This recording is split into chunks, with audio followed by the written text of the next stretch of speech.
নমস্কার বন্ধুরা, আমার নাম উর্মি আর welcome back to my YouTube channel. বন্ধুরা, রোজকার যে রান্না হয় এই এভরিডে কুকিংটাকে আমরা কিভাবে স্পেশাল করতে পারি, আমি এই বইটা সঞ্জীব কাপুরের ফলো করি এবং সেটা থেকে এইভাবে বেগুন কা ভর্তা মানে বেগুনের ভর্তা এভাবে বানাই, যেটা একদম পাঞ্জাবি ধাবা স্টাইলের।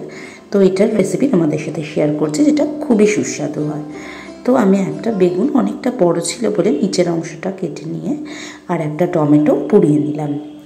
এবার একটা ফ্রাইং প্যানে সামান্য সরষের তেল দিয়ে তার মধ্যে একটা তেজপাতা, একটা শুকনো লঙ্কা, গোটা জিরে আর 5-6টার মতো কারি পাতা ফোড়ন হিসাবে ইউজ করলাম। এরপর একটা পেঁয়াজ একদম মিহি করে কুচিয়ে নিয়ে তেলের মধ্যে দিয়ে ভালোভাবে সতে করতে থাকলাম।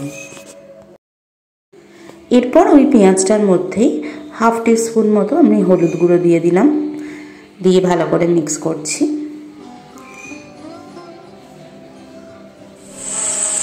এবং তারপর আমি দিয়ে দিলাম এর মধ্যে 1/2 টিস্পুন মতো আদা রসুন বাটা, 1 টিস্পুন রেড মির্চ আর 2 টিস্পুন মতো ধনে গুঁড়ো। সব কিছু ভালো করে মিক্স করব।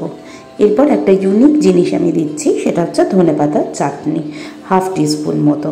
এই ধনেপাতার চাটনিটা আমি ধনেপাতা, রসুন, কাঁচা লঙ্কা, টক দই আর চাট মশলা, বিট নুন দিয়ে বানাই।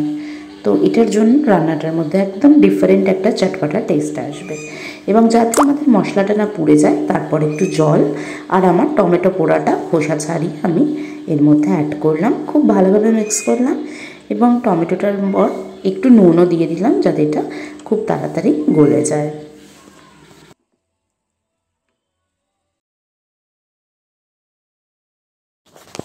এরপর আমি খোসা ছাড়ানো বেগুনটা এর মধ্যে অ্যাড করে দিলাম। একটু আঁচটা মিডিয়াম করে আমি এবার একদম সব কিছু ভালো করে মিক্স করে দিলাম। তারপর 2টো কাঁচা লঙ্কা কুচি কুচি করে কেটে দিলাম। তোমরা যদি ঝাল খেতে পছন্দ না করো, সেক্ষেত্রে এই কাঁচা লঙ্কাটা অ্যাভয়েড করতে পারো। আর এরপরে আমি 1/2 টিস্পুন মতো গুঁড়ো গরম মশলা দিয়ে গ্যাসটা অফ করলাম আর নামানোর আগে একটু চাট মশলা দিয়ে দিলাম।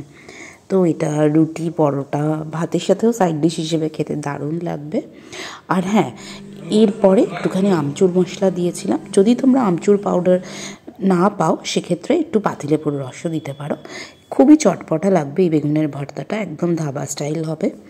অবশ্যই এটা ট্রাই করতে পারো, খুবই সহজ এবং আমি গ্যারেন্টি দিচ্ছি এটা যে কোনো ভাবেই হোক না কেন, রুটি, পরোটা, ভাত সব কিছুর সাথেই ভালো লাগবে।